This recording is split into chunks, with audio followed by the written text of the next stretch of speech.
Hey, it's Justin again. Another Friday night video. Had a great week. Nothing great happened, but I woke up every day and said thank you. Went to bed every day and said thank you, so that's pretty great. I'm going to do a two-part series on being more empathetic. Um, this has been um, a huge idea, a huge concept, a huge topic that I have been preaching um, probably for about 6, 7 years. It's not something that a lot of people even put any thought into. Obviously, we see in the society that nobody feels for a person. They feel bad, they have sympathy, but no empathy. That is a huge topic that I want to dive into. 3 ways that we can do that are to become curious about people you don't know. The next is to focus on their similarities and not the differences, and then put yourself into someone else's shoes. Now, the first point is to get to know things about people you don't know.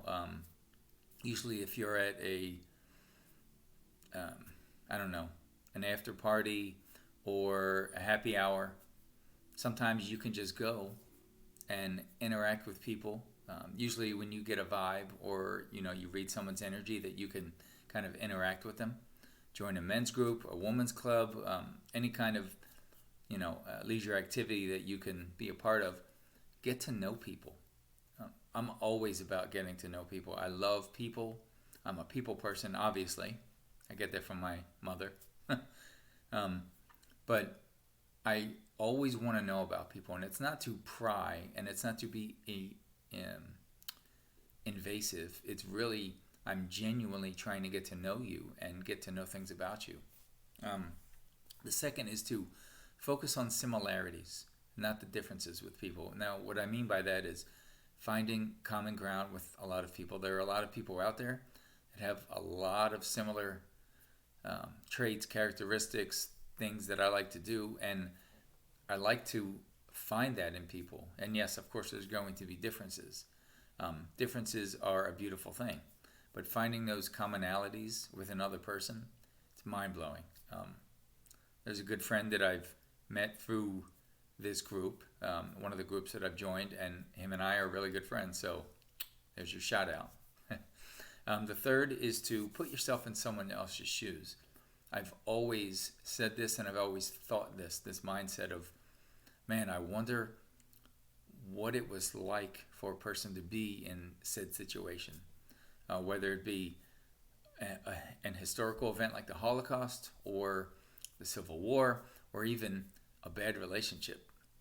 We've all had bad relationships, myself included, and you want to sometimes put yourself in the other person's shoes to really get the perspective of what they're thinking or what they're going through.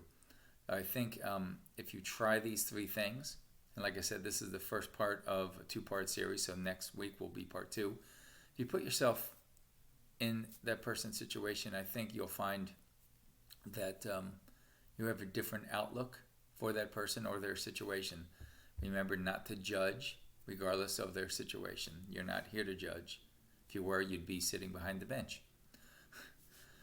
So please feel free to like and subscribe. Continue to pass these videos on to anybody and everybody who has an ear, who you think could benefit from these videos, and I'd really appreciate some feedback, some comments. So until then, please just try to help people become a better version of themselves. Have a good night. Bye-bye.